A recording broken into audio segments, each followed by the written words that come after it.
का, उन्होंने सुबह सुबह एक प्रेस इनविटेशन भेजा कि आज शाम को 5 बजे चुनाव आयोग एमसीडी के चुनावों की तारीख का ऐलान करेगा, डेट्स ऐलान करेगा, किस तारीख को नॉमिनेशन होगा, किस तारीख को विड्रॉ किया जा सकता है, चुनाव किस तारीख को होंगे। शाम को 5 बजे चुनावों का ऐलान होना था, तारीखों का ऐलान होना था। 4 बजे, उसके 1 घंटा पहले, केंद्र सरकार ने चुनाव आयोग को चिट्ठी लिखी कि हम दिल्ली के तीनों नगर निगमों को एक साथ एक नगर निगम बनाने जा रहे हैं, इसलिए आप ये चुनाव टाल दीजिए। 5 बजे चुनाव आयोग ने चुनावों केंद्र सरकार के कहे के मुताबिक चुनाव टालने का ऐलान कर दिया। शायद भारत के इतिहास में पिछले 75 साल में आज़ादी के बाद से पहली बार ऐसा हुआ होगा कि केंद्र सरकार ने सीधे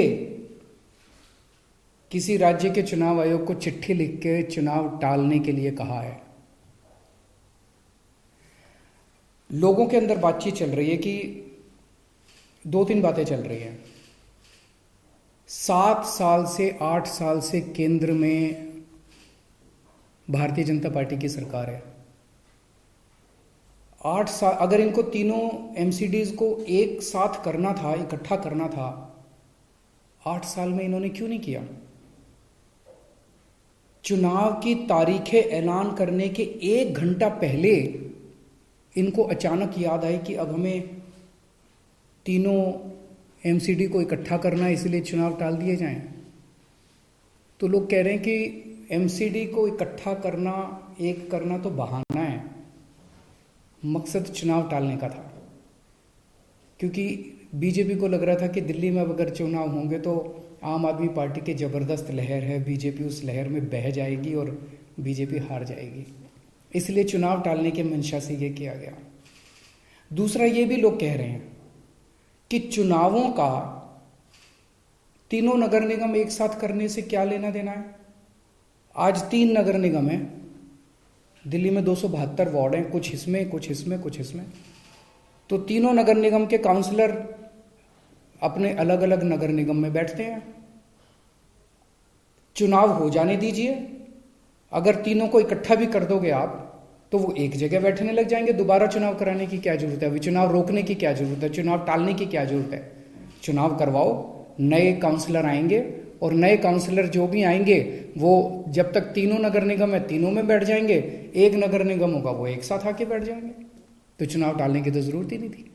लेकिन मकसद तीनों नगर निगम एक साथ करने का नहीं था। अगर करना होता तो 7 साल में कर लेते ये लोग। मकसद था चुनाव टालने का। ये देश के लिए अच्छा नहीं है। दोनों चीज़ें अच्छी नहीं हैं। जो केंद्र सरकार ने चिट्ठी लिख के चुनाव टालने को कहा वो भी ठीक नहीं है, और चुनाव आयोग केंद्र सरकार के सामने झुक गया और चुनाव टाल दिए, ये भी अच्छा नहीं है जनतंत्र के लिए। मेरी हाथ जोड़ के प्रधानमंत्री जी से अपील है, प्रधानमंत्री जी, सरकारें आती जाती रहेंगी,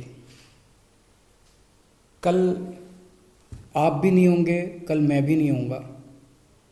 हम इम्पोर्टेंट नहीं हैं, लोग इम्पोर्टेंट नहीं हैं, पार्टियां इम्पोर्टेंट नहीं हैं, देश इम्पोर्टेंट है। अगर हम चुनाव आयोग को दबाव डाल के चुनाव कैंसिल कराते हैं, इससे चुनाव आयोग कमज़ोर होता है, और चुनाव आयोग कमज़ोर होता है, चुनाव कैंसिल होते हैं तो देश कमज़ोर होता है। हम सबको मिलकर देश की रक्षा करनी है। किसी भी हालत में हमें इंस्टीट्यूशंस को कमज़ोर नहीं होने देना। मेरी आपसे हाथ जोड़ के विनती है, चुनाव कैंसिल मत कराइए। अगर चुनाव कैंसिल होते हैं, ये जनतंत्र के लिए बहुत बड़ा खतरा है। आज ये कहा जा रहा है कि हम तीनों एमसीडी एक करना चाहते हैं, इसीलिए चुनाव टाल दीजिए। कल को मान लो लोकसभा का चुनाव है, उसके पहले अगर कहा जाएगा कि ये पार्लियामेंट्री सिस्टम अच्छा नहीं है, हम प्रेसिडेंशियल सिस्टम लाना चाहते हैं, संविधान में बदलाव करना चाहते हैं, इसलिए चुनाव टाल दीजिए, तो क्या चुनाव टाले जाएंगे? मान लो कल को कोई स्टेट असेंबली का चुनाव है, ये कहा जाएगा कि हम 2 राज्यों को इकट्ठा करना चाहते हैं, इसीलिए चुनाव डाल दीजिए, तो क्या चुनाव टाल दिए जाएंगे?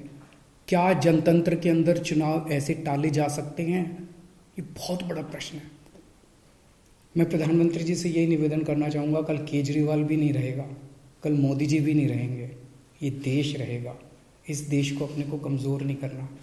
मुझे नहीं पता कि राज्य के हमारे जो स्टेट इलेक्शन कमिश्नर हैं उन पे ऐसा क्या प्रेशर डाला गया, उनको क्या धमकी दी गई, इनकम टैक्स की, ईडी की, सीबीआई की कोई धमकी दी गई, या वो अभी अप्रैल में रिटायर हो रहे हैं तो उनको पोस्ट रिटायरमेंट कोई लालच दिया गया, मुझे नहीं पता क्या दिया गया, लेकिन वो तुरंत 1 घंटे के अंदर चुनाव टालने को तैयार हो गए। ऐसे संस्थाएं कैसे चलेंगी?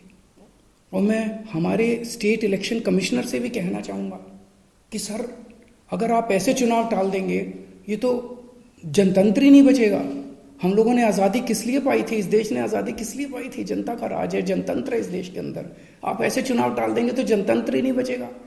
मुझे नहीं पता आपके ऊपर क्या प्रेशर डाला जा रहा है, मुझे नहीं पता आपको क्या धमकी दी जा रही है या क्या लालच दिया जा रहा है, लेकिन सर, जो भी आपको धमकी दी जा रही है, जो भी आपको लालच दिया जा रहा है, बाहर आके बता दीजिए देश को, सारी जनता को बता दीजिए। देश आपके साथ खड़ा होगा, पूरा देश आपका साथ देगा। पर झुकिए मत सर, किसी के सामने मत झुकिए। देश की बात है, जनतंत्र की बात है। नमस्कार, मैं हूं मानक गुप्ता। अगर आपको हमारा ये वीडियो पसंद आया हो तो इसे लाइक और शेयर जरूर करें, और हां, हमें सब्सक्राइब और फॉलो करना ना भूलें ताकि आप देश और दुनिया की कोई खबर मिस ना करें। तो जुड़े रहिए हमारे साथ और देखते रहिए News 24।